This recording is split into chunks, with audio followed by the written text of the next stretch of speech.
जय हिंद दोस्तों, मैं सेबी पंजीकृत सलाहकार नहीं हूं। यह वीडियो केवल शैक्षिक और सूचनात्मक उद्देश्य के लिए बनाई गई है। वोडाफोन आइडिया के बारे में बात करेंगे दोस्तों। कल इसका आने वाला है रिजल्ट। 16 मई 2026 को सैटरडे का दिन रहेगा, शनिवार का दिन रहेगा, छुट्टी का दिन रहेगा। आराम से रिजल्ट हम लोग देखेंगे, जब भी आएगा बता दूंगा। उसके साथ कंपनी फंड रेजिंग भी करने वाली है। फंड रेजिंग कई मोड से कंपनी कर सकती है। कन्वर्टेबल वारंट वारंट भी इशू कर सकती है। प्रेफरेंशियल शेयर खास करके आ सकता है, ऐसी संभावना लग रहा है इस बार। पिछली बार एपीओ आया था, फर्दर पब्लिक ऑफर, जिसके तहत 11 रुपये पर इक्विटी शेयर के हिसाब से कंपनी ने 18,000 करोड़ रुपए कंपनी ने जुटाए थे। तो इस बार भी हो सकता है एपीओ एपीओ भी आ सकता है, लेकिन मुझे लगभग इस बार लग रहा है कि इस बार प्रेफरेंशियल शेयर शायद से आ सकता है, ऐसी संभावना है। इसको आप लोग देख लीजिएगा। अब रिजल्ट कैसा आ सकता है उसका बहुत सारा यहाँ पे आ गया है, कई सारे ब्रोकर का अनुमान, उसको हम लोग देखेंगे ताकि पता रहना चाहिए कि कल रिजल्ट कैसा आ सकता है और कैसा आएगा तो मार्केट उसको पॉजिटिव लेगा। ठीक है ना, क्योंकि मार्केट एस्टिमेट जो रहता है उससे बढ़िया रिजल्ट आता है, तभी मार्केट उसको पॉजिटिव लेता है। ठीक है ना। अब आज अगर देखेंगे 13 रुपये के आसपास शेयर ट्रेड कर रहा है। मार्केट थोड़ा सा निगेटिव क्लोज किया है शाम के टाइम पे। लगभग 121 करोड़ इक्विटी शेयर ट्रेड हुए हैं। टोटल 1600 करोड़ रुपए के आसपास के 28% का डिलीवरी परसेंटेज निकल के यहाँ पे सामने आ रहा है। इसको नोट कर लीजिएगा, ठीक है ना। अब चलिए देख लेते हैं। देखिए कई सारे वैसे तो खबरें आ रही हैं। जब कुमार मंगलम बिरला ने बोर्ड ज्वाइन किया था, कुछ नॉन एग्जीक्यूटिव डायरेक्टर के तौर पे नियुक्त हुए थे, तो इससे थोड़ी सी पॉजिटिविटी बनी थी। एजीआर बकाया का मूल्यांकन हुआ था तो मैं वीडियो बनाया था, 64,000 करोड़ रुपए के आसपास हो गया है, उससे थोड़ी सी पॉजिटिविटी बनी थी। शेयर जो है बिल्कुल अपने अच्छे खासे लेवल पे जाके जो है वो सस्टेन कर रहा है। ये मैं आप लोगों को कई बार बताया भी हूँ, समझाया भी हूँ। लेकिन अभी बात करेंगे सीधा सीधा हम लोग यहाँ पे। देखिए वो लेवल ब्रेक करके रेजिस्टेंस लेवल 13 रुपए का उसके ऊपर सस्टेन करा। अगर इसके ऊपर सस्टेन करता है तो अब तो कल रिजल्ट भी आ जाएगा। रिजल्ट अगर बढ़िया आता है तो फिर ये 16 रुपए तक रिकवरी कर सकता है। अब चलिए जल्दी से देख लेते हैं कि रिजल्ट कैसा आने की संभावना है, अनुमान क्या कह रहा है।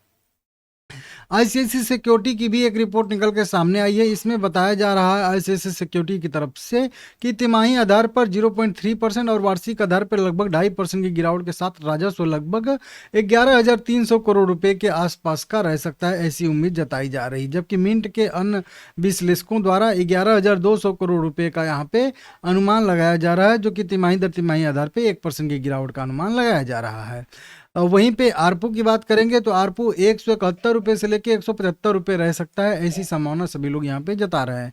आईसीआईसी डायरेक्ट की माने तो लगभग लॉस इस बार कंपनी को लगभग वहीं 5,300 करोड़ रुपए के आसपास, 5,300 करोड़ रुपए के आसपास का रह सकता है, ऐसी यहाँ पे संभावना दिख रही है। वहीं पे धन जुटाना मिंट के अनुसार अगर बात करेंगे तो कंपनी जो है बैठक पर भारी ध्यान केंद्रित किया जा सकता है और जिसमें वित्त पोषण प्रस्तावों को मंजूरी दी जाएगी। इस तरीके से शेयर रुझान में देखेंगे तो ऐसे ऐसे सब कुछ यहाँ पे लिखा गया है। कुल मिला के कहने का मतलब 5,000 सवा 5,000 करोड़ रुपए के आसपास का लॉस इस बार भी कंपनी को हो सकता है और 11,000 करोड़ रुपए के अराउंड अराउंड मान के चलिए कि राजस्व रहने की संभावना है। वहीं पे एक देखेंगे तो कोटक सिक्योरिटी का भी यहाँ पे आया है।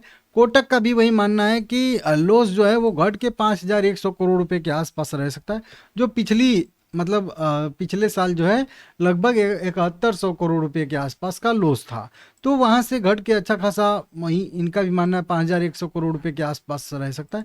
राजस्व में भी इनको लग रहा है कि 1.5% का जो है यहाँ पे बढ़ोतरी देखने के लिए मिल सकता है वार्षिक आधार पे। इस तरीके से धन जुटाने पे खास करके जो है फोकस रहेगा, इनका भी मानना है। और 171 रुपये का आरपू रह सकता है, इनको भी ऐसा यहाँ पे प्रतीत हो रहा है। तो कुल मिला के 5,100 करोड़ 5,200 करोड़ रुपए का सभी लोग अपना अनुमान लगा के चल रहे हैं, ठीक है ना। वहीं कन्वर्टेबल वारंट आ सकता है या फिर प्रेफरेंशियल शेयर कंपनी जारी कर सकती है। एक और जी बिजनेस या यहाँ पे एम्बिट कैपिटल की तरफ से भी आया है। एम्बिट कैपिटल का भी वही है कि आरपू लगभग 173 रुपये रह सकता है और वहीं शुद्ध घाटा जो है वो 5,300 करोड़ रुपए के आसपास के रहने की संभावना है और राजस्व लगभग 11,300 करोड़ रुपए के आसपास की रहने की संभावना है।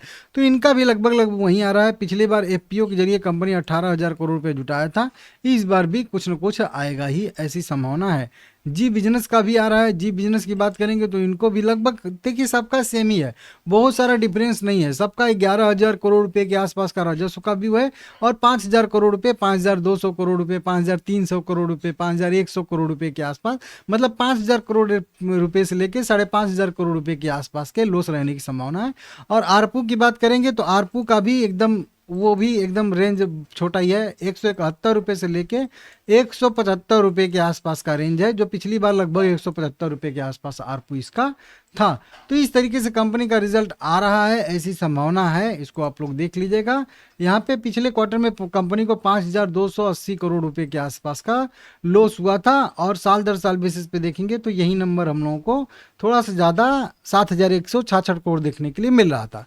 तो ठीक है, क्यों ऑन क्यू बेसिस पे अच्छा खासा कंपनी का लॉस कम रहा है, और इसी तरीके से अगर ठीक ठाक रहता है तो आगे आने वाले समय में कंपनी ब्रेक इवन पे भी आएगी, क्योंकि अब ज़्यादा कंपनी को कर्ज भी नहीं देना पड़ रहा है। ठीक है ना, अब देना है जो भी देना है वो लगभग 31 के बाद का देना है। ठीक है ना, 31 से लेकर 34 तक देना है, 35 तक।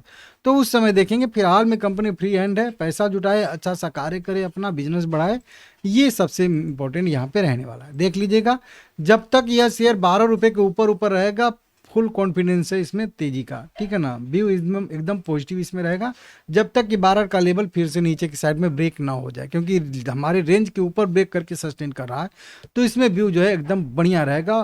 5 स्टार के लीजिए, बुलिश रहेगा। ठीक है ना, इस तरीके से लाइक करिएगा, चैनल को सब्सक्राइब करिएगा, कल रिजल्ट आएगा वीडियो बनाऊंगा।